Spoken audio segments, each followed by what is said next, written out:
like to invite Mr. Arjun Sundareshan, Chairman, GCW Alumni Association, Bangalore Chapter, to introduce the speaker to all of you.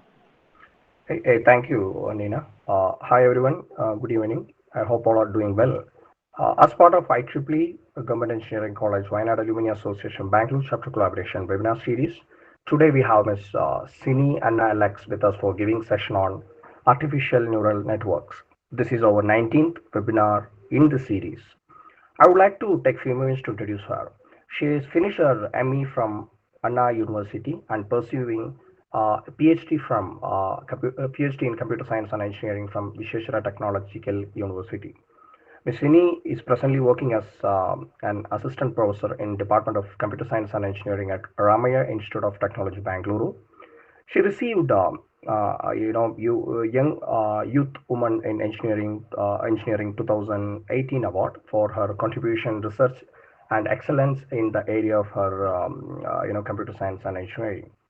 She also received award Rula Best Researcher, and also she got Best Paper Award from International Journal of Scientific and Engineering Research in 2019. She's an active member of professional bodies like IEEE senior member, ISTE, ACM, and World Research Council, etc.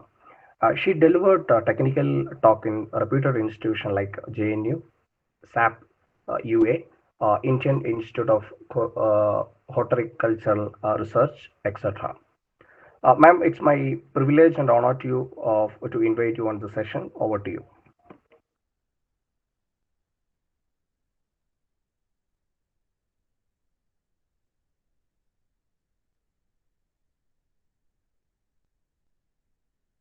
Ma'am, you're on mute.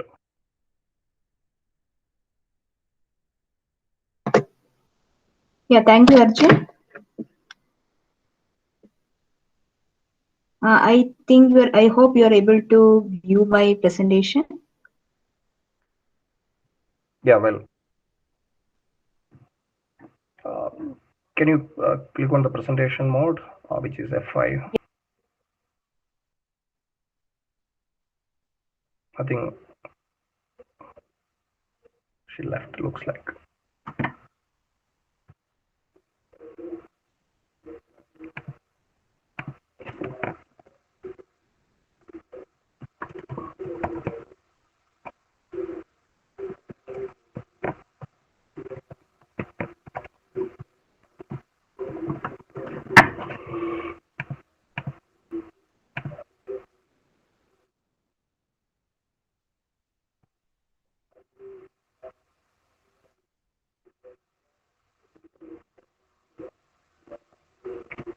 I'm just calling her.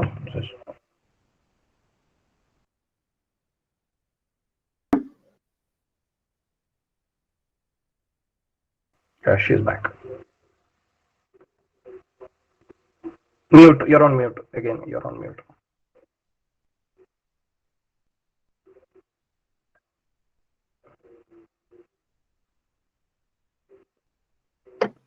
Are you able to hear me? Yes, yes, yes, yes. Thank you, Arjun. Yeah, sure. No problem. Okay, good evening, all. Today's session, I just want to give just basic of artificial neural network and some of the applications where ANN is used and one of the application where we have worked on. I hope all of you are aware of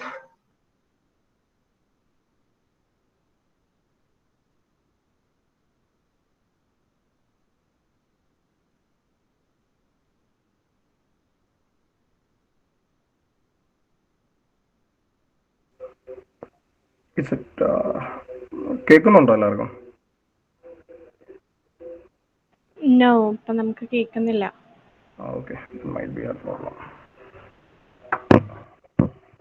Sini ma'am, we are not able to hear you. കേൾക്കുന്നില്ല കേട്ടോ. new thing which is just evolved now.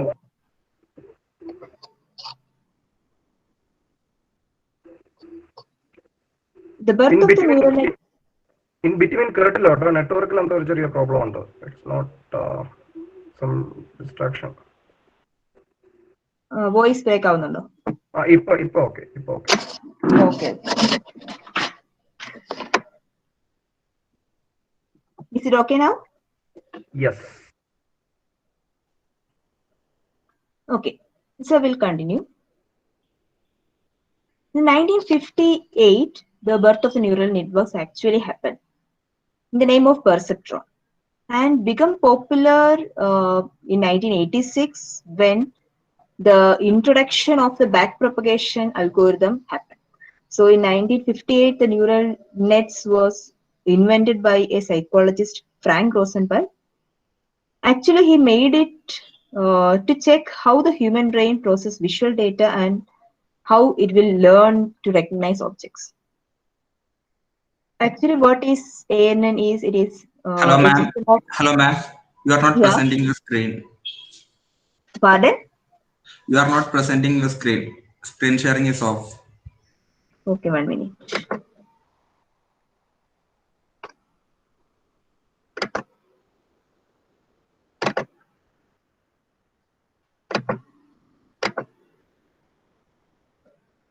Are you able to see now?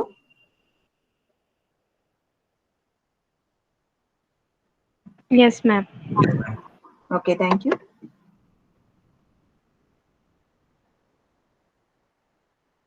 So, can you see the screen now? Yes, the screen is visible now. Okay, thank you. So, we were telling about ANN.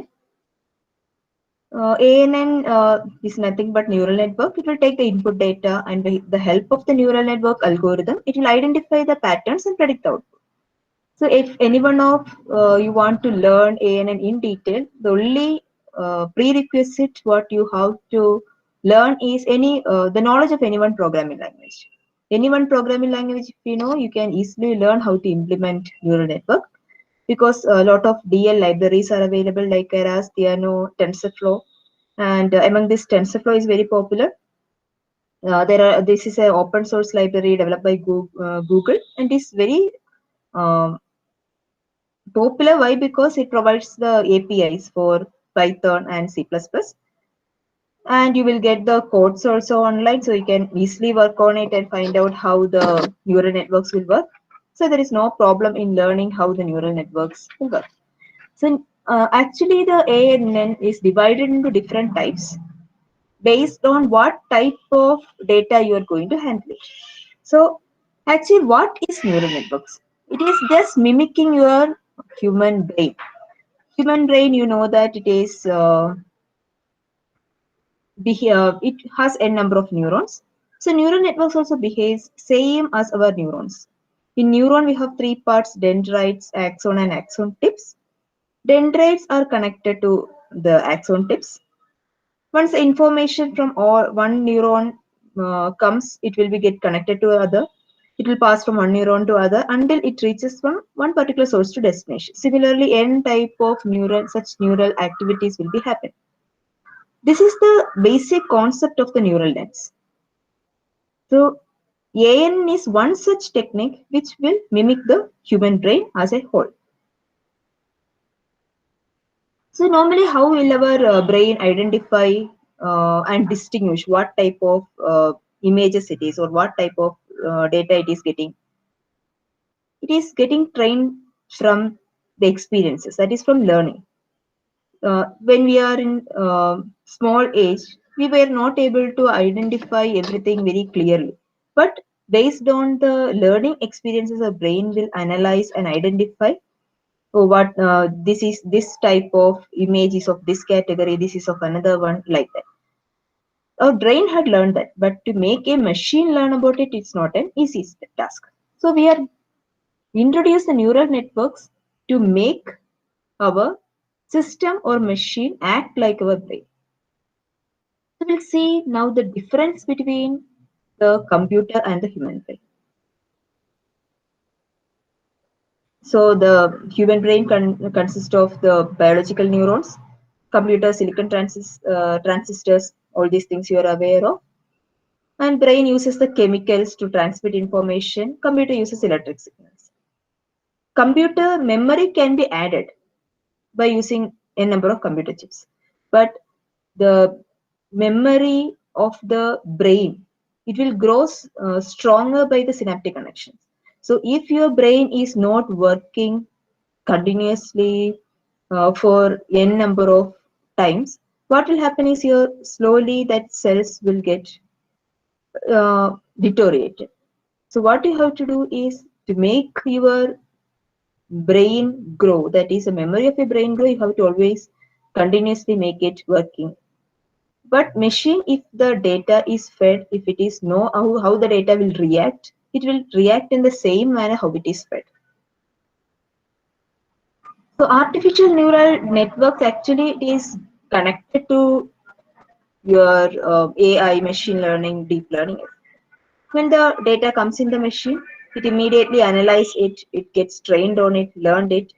So machine learning is the outermost figure where it can learn from the experience. So ANN, how it will help is it refers to a model of the human neural networks that is designed to help the computers learn. So it will be basically taking the help of the neural networks algorithm.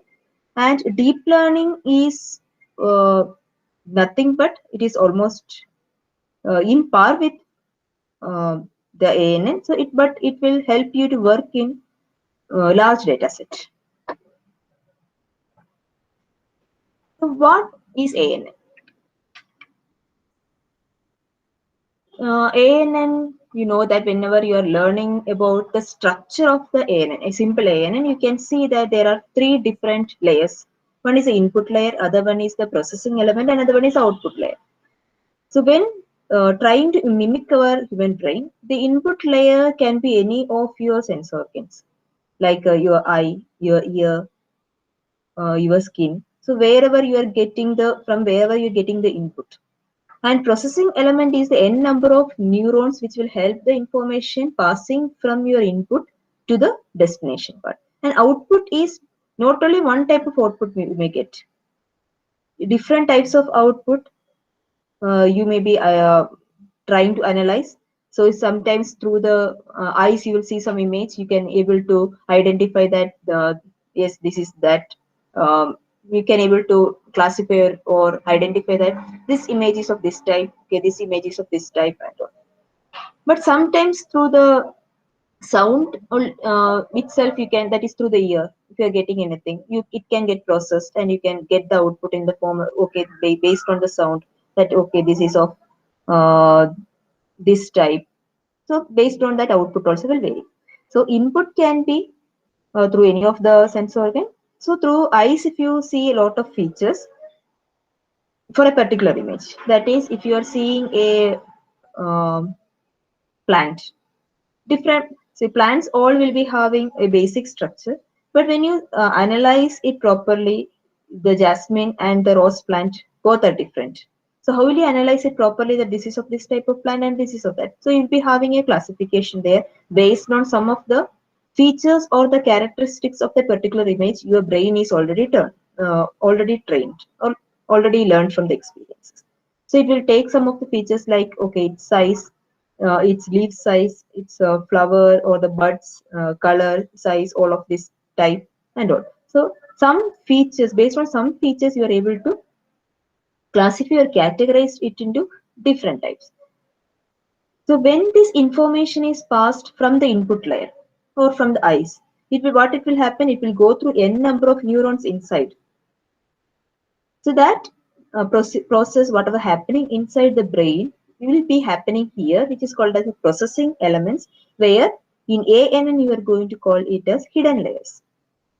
There is a lot of such processing is happening here in the hidden layer. The input information passes through the hidden layers and pre-processing will happen through the hidden layer, and finally when it matches with any of the output, you will get the output. So you will get that, okay, this is the type of data what you have analyzed. So this is how your brain will work, and similarly your ANN also will work. So what is happening here is, so you will be having input, processing element, that is a hidden layer, and the output. So the input, hidden layer, and output, for making the machine learn, you should apply some weight. That is, uh, see, when you are seeing some of the images through the eyes, there will be lot of learned experience data set stored in your brain. You don't want all those data to be analyzed or all those data to get activated. You want, if you are seeing a particular image, the learning part of that particular image should be identified. Or if you're hearing some voice, that particular voice should get triggered. Uh, Suppose if you are placing a, or if you are touching a hot object with one of your hand. So what will happen? Both the hands will be having the sense when you touch with both the hands. Any of the fingers, you will get the feeling that there's a hot object. So at a particular moment, if you touch a hot object by one hand, either the right or a left hand, the neurons in, if it you are touching by using your right hand, the neurons in that hand will get activated. So the brain will come to know that the information will pass to the brain that you are touching on a hot object. That is, your right hand is touching on a hot object. Remove it or release it. Your other hand also will be having a similar learning experience, but it doesn't get activated. So there you should know that where or when, which type of neuron should get activated. So there something called as weights will get, that is an activation function, will get the picture. So some weights will be assigned in between all these layers. These weights play a major role in analyzing which neuron should get activated. So similarly here, when you are doing your ANN, you'll be having something called as activation function in between these layers, which will help you to categorize, that is which activation, there are different types of activation functions. So which activation function to be used so that you will get your type of output better. So now we will see in detail about your activation function. So you can see here that inputs, there will be n number of inputs, but based on what type of experiences, what from the input, based on the weights whatever assigned, it will calculate the weights. It means that if your right hand and left hand, if only the right hand's neurons get activated, the weight of that particular neurons will be set. The other hand's weight will be less. So the higher the weight, that particular neurons get activated and intimate your brain that this particular hand is analyzing or feeling something. You should respond to that particular neuron. So similarly here also, based on the input, which type of input is getting triggered, that particular weight will get activated, and the summation of the weight plus you can see some bias is there. So bias is a small value you are adding it so that at the end when you are predicting your output, you will get the chances of getting the wrong predicted value. You will get very less chances. It is bias is a small value to just add to adjust your weight. So the last one is before the output, you will be having something called a step function, that is the activation function. So activation function should be carefully used because based on the activation function only, your neural network will categorize or classify the data set properly.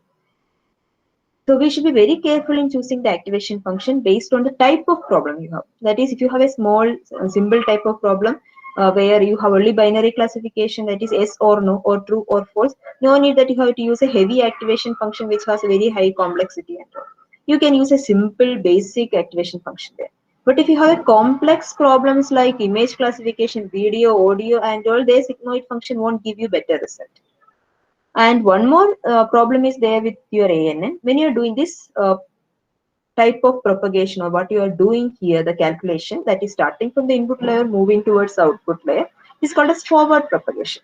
When you are doing a forward propagation, the problem that can happen in ANN is it will give you better result for your trained data set. So what you will be doing is, if you want to analyze that a particular image is a toy or it is an actual image. So image classification is a big problem. So how will you identify that it is a toy or that is a toy picture or an actual image? So such type of problems you have to properly choose the activation function. Otherwise, if you are properly choosing activation function also, if you're doing a forward propagation, what will happen is there can be a chances that for your trained data set it will work perfectly. But when you're giving a learn, that is a random data set for the testing, that time it may fail. So you should, your model, whatever ANN model what you're developing should work for the test data better, not for the trained data. So that was the problem of the forward propagation. Higher chances that you will get a loss value. That is how you can avoid is you can adjust the weight and you can reduce the loss value to the minimal. There you have some optimizers like stochastic gradient descent and all will help you to reduce the loss value. So actually the back propagation came into picture and it tries to reduce your loss value. That is why in ANN backpropagation plays a very major role. So next we will see the different types of activation function. Then we'll move to the backpropagation. So some of the activation functions are only listed here. You can find any number of other activation functions. The basic activation function which is used in the simple ANN model is sigmoid. So it is having some mathematical calculations and all it will take some probability value ranging from either 0 to 1, -1 to 1 and all. So you'll be having a weight, the summation of the weight, it will be categorized in between 0 to 1, -1 to 1 and all. So sigmoid is actually for the simple ANN, it will work perfectly. That is for when you're having a binary classification values.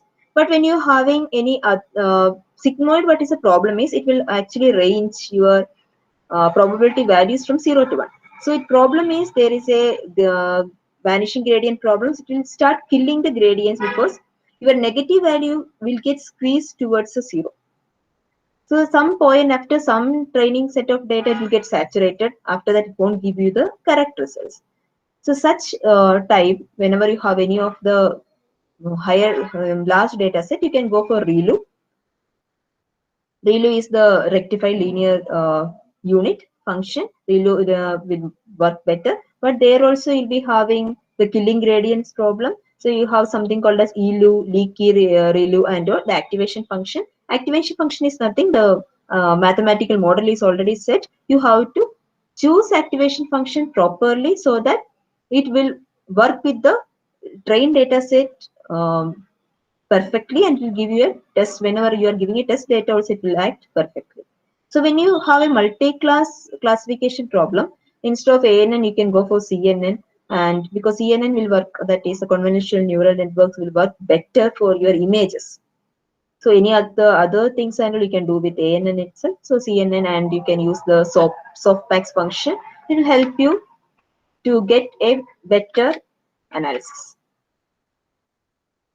Now we will move to the backpropagation.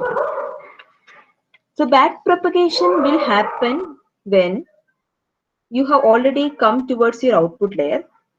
The output layer you will be having already a prediction.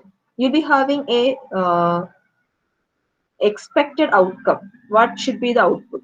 So when you try to see your output from the model, the trained model, you can see a difference in the desired values.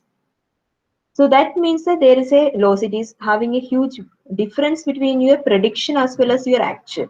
So if such happens, what you have to do is you have to do a reverse engineering. You have to go back. You have already assigned some weights for each and every layer, that is in between each and every neurons. So what you have to do is you have to go back and adjust those weights so that your loss value should be reduced. So this has to happen in between each and every layer. That means your output layer to the first hidden layer, then between all hidden layers. So hidden layers means that, see, if you want to identify whether it is a, if you have some two images like cat or a dog, you will be having only through one particular feature you cannot analyze. So hidden layer, one will be having one particular feature, other will be having, it will be more precisely you can identify. So n number of layers if you are adding, the more precisely you will get the correct predicted output. So n number of hidden layers will be there. So in between all these layers, you have to adjust your weight so that the back propagation happen properly. So ANN use the back propagation as a learning algorithm, actually to compute a gradient descent that is optimizer to, with respect to the weights.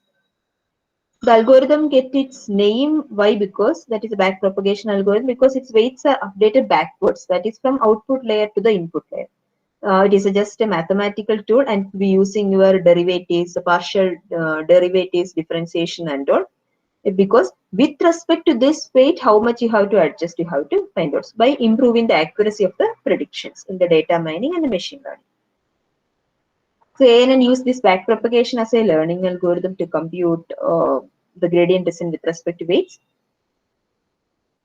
So with the help of the back propagation, you can reduce the loss function and you can make your that is the predicted output and the actual output coming closer. So I will show you a small example with respect to numbers here. So this is the forward propagation value. You'll be having two inputs here, x1 and x2. You'll be having hidden layers h1 and h2. Two bias. Bias is for adjusting the weights value itself. y1 and y2 are the output. So in between, for each and every input and hidden layer, you'll be having weights, and in between hidden layer and the output rows, you'll be having weight. So weight is with respect to some small value, and weight will get based on how your input will get activated. Weight will be increasing as well as decreasing. So suppose if you're having weight and you have already calculated the hidden layer value, and you will be having some prediction, that is what should be your target. So when you are doing a forward propagation, you have to see whether your output, whatever you're getting, is somewhat matching with your target value. So if it is not matching, what you have to do is you have to start doing a back propagation by finding out the partial derivatives. So here you can see that by adding bias also, you are not getting any value which is almost near to your target value. So you require a backward propagation, that is output of your y1 is 0.75, y2 is 0.77. So your target value 1 is 0.01 and target 2 is 0.99. So if it is not matching, what you have to do is you have to do a back propagation, you have to do the partial derivatives. And there comes in learning rate. You have to add the learning rate properly so that it will help you to do back propagate properly and will give you a better result. So there are a lot of mathematics involved in it. Next, when you're learning about ANN, you should know about what is supervised learning and unsupervised learning. So supervised learning, from the name itself, you can easily analyze that it is something getting supervised. You will be having some supervisor. So when data comes in, the machines immediately starts analyzing it. It is getting trained on it, learns it. Now, if a new data is coming into the machine, based on its learning experiences, it should be able to take decisions. That is what the learning process should happen. So here you can see that the input raw data, you'll be having n number of values of all mixed with different size and texture. You can see triangle, square, circle shapes. So your aim is to classify this properly. So you have to check whether you have to do a supervised learning there or unsupervised. So supervised learning will be used to a model where you want the output to be in the form of a labeled data set. That is, you know that there will be some labels for the data set. Labels for the data set means that you know that what type of data, that is, you know that whether it is a boy or a girl. You know what is, there is a label for it. Or you know that whether it is a circle or a square. So if such labels are existing, you have to always go for your supervised learning. So supervised learning also, you'll be having classification and regression. So classification is nothing but the output variable or output is in the form of either true or false or yes or no or either this or that. In that form, if you have it, you can always go for classification. And having something else called as regression. So regression means that it is something which there is no classification required. So if you know that one is dependent on the other, you have to predict based on that value. That is, you know that humidity and temperature is there. Two are variables are dependent. If humidity is dependent to temperature, then you have to use regression. There is no need for going for a classification. So based on that, you have to properly choose which type of supervised learning you are going to use. All those things. So here, based on the input raw data, it will see the features and properly analyze, preprocess it and analyze it and give you the output, which are a form of triangle, which are of square, and which are of circle.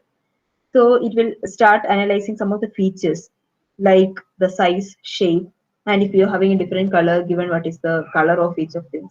Based on that, your image will get classified.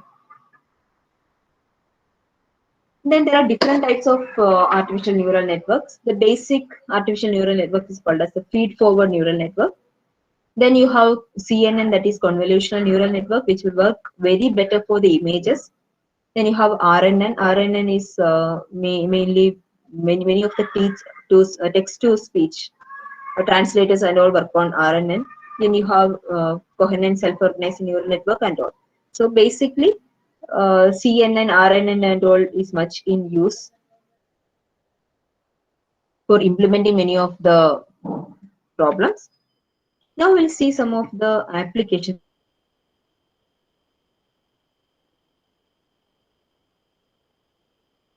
The credit card fraud detection.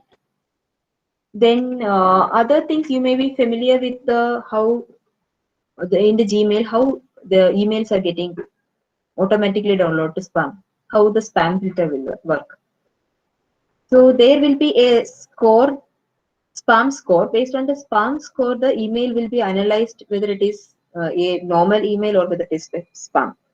So what the machine will do is it will analyze first how a spam mail will look like. So whether an email is a spam or not, how it will find out is it will just check the contents, whether the contents is having something lottery, whether it is having surprise claim, whether it is free, or if you are getting some of the contents which you are not familiar, you have not analyzed only in your pattern. So such things it will automatically assume that it is a spam and properly categorize the spam. That is called as black. It will make it as a blacklist filter. So all these things, blacklist filters will be having a score. It is called as a spam score. So the lower the spam score will be there, which all emails that will automatically go to your inbox. The higher the spam score, it will go to your spam mails. That is why the spam filter will be. Similarly, you can see the speech recognition. Many of the applications are developed by Google, Amazon, and all. And you know that how Siri will be giving you the output when you are asking, or Alexa. So when we ask something to such application, what it will be doing is a powerful speech recognition system will be automatically there. It will get kicks off, and the neural network model will be there that converts audio into a textual form. So it will be in a binary coded form, and it will be sent to the servers, appropriate servers for further processing. The neural network processing algorithms will understand the user's intent, what type of data the user wants, so what type of output the user wants, whether it is a textual form, whether it is an audio form, whether it is an image form, what type of data it requests as output. Based on that, finally gives the answer. So this is how the speech recognition systems will work. Then how you will do the fraud detection. So fraud detection, when you are when any of the banks are issuing credit cards and all, what they will be doing is they'll be having some scores for each and every customer. So that scores will be developed by using an ANN model. What they are doing is they will check with respect to all the loans, whatever they have, whether they have a pending loan or whether they have a delayed loan. All those things, if you have, the score will start reducing. So whenever you have such cases, the score will be reduced and there won't be having chances for you to apply for a credit card. So when you are applying for a loan, also financial institution quickly determine whether to accept your application based on these ML's algorithm developed and working in your uh, banking system. Then fraud prevention. How a financial institution determine if a transaction is fraudulent. In most of the cases, the daily transaction volume is too high. So normal transactions, the credit, debit, and all should be automatically happening. So AI will create a system that learn how what kind of transactions are normally happening and what can be the fraudulent transaction. So through some type of trained data, it will come to know that what type of transactions can be fraudulent. FICO and all, they have well-known neural network algorithms using to predict the fraudulent transactions. So similarly, many of the financial institutions are using NN algorithms for detecting the fraud.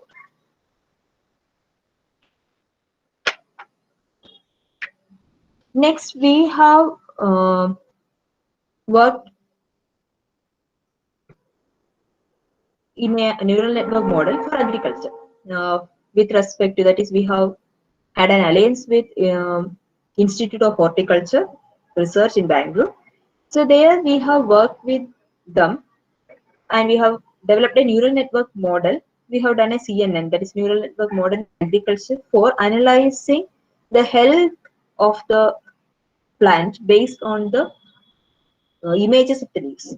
So one thing you have to remember there is, give any of the leaf color if it is changing from green to yellow, or it means that from yellow it won't turn back to green. It will always grow back to brown and later it will start dying.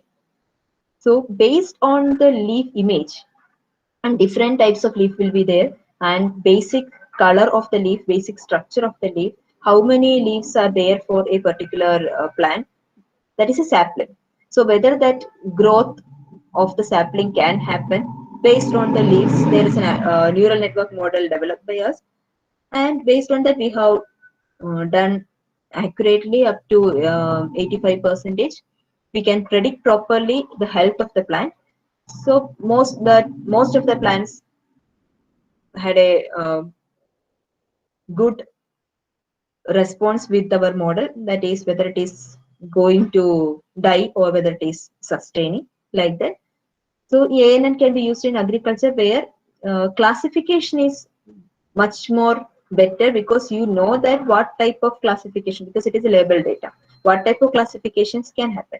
So similarly in medicine field also, wherever you know that this type, that is if you have uh, any of the lifestyle diseases and all, you know that if you have if your blood test, if you have done, if this is the level of that, automatically you can tell that this, you have this particular type of disease, you have to take the medicine in this level, all these things. No need that you have to go to a doctor and get it analyzed. All such normal things you can get it done by using your neural network model, because it can also get trained in a normal way of label data. So such things are also happening nowadays. There are a lot of neural network neural network models they are trying to develop for children who has autism, for environmental changes, all those things. These all are some of the applications of ANN. And you know that handwriting recognition is happening. If you are writing any of the normal regional language in any of the form, how it can be identified. So a number of trained data will get stored in your neural network model. Based on that, it will analyze whether which type of character it is. It can easily identify. So problem there is, you have to choose your activation function properly and your model properly, so that you will get a better result. And traveling salesman problem, also to maximize your production, to minimize your loss, all those things, neural network models can give you better suggestions. Other than thinking of different types, your neural network model can only give you suggestions how to maximize the production and how to minimize the cost, how to maximize the profit, all those things. The advantages of ANN is, there are numerous applications in pattern recognition and robotics. can easily solve computationally expensive problem. That is, if you have very complex problems, then you can go for neural network model. That is, your human brain has to work hard. Then if you are setting a neural network model which is working properly, it will help you in a better way. So its benefits are massively distributed structure and ability to learn and therefore generalize and work accordingly. So these are the advantages and benefits of ANN. Thank you. If you have any queries, you can ask now. Yeah, guys, time for QA. You use it, Yeah, can use your it's chat now box the also. Q&A session. You can ask your doubts and questions in the chat box or using mic. Meanwhile, please fill the feedback form in the chat box.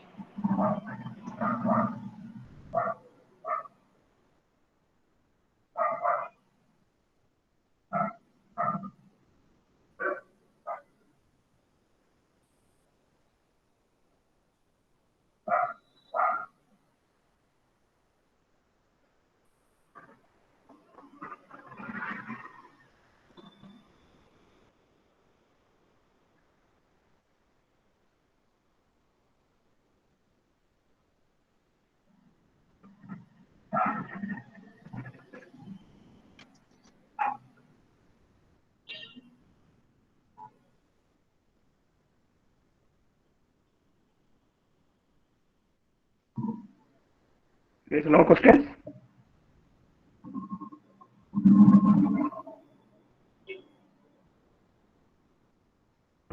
All right, then everybody understood the session.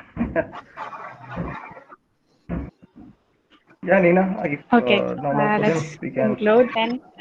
We have come to the end of an edifying webinar. I would like to mention our deep sense of appreciation to Ms. Sini and Alex for your wonderful presentation. We are really grateful to have had and such an eminent person today. I may like to express our sincere thanks to the ECW Alumni Association, especially Mr. Arjun Sundareshan. And I also extend my thanks to Ms. Shabisa for giving us an opportunity like this. I cannot thank enough for you, all of you, for your great involvement and willingness here. I do hope that this webinar will help you in your future. Thank you for being here. Have a nice day. Okay, thank you, Nina. And, thank you, Arjun, for giving. Thank you, ma'am. Thank you so much for your time. Thank you, guys. See you next See week you with a next week. different topic. Bye.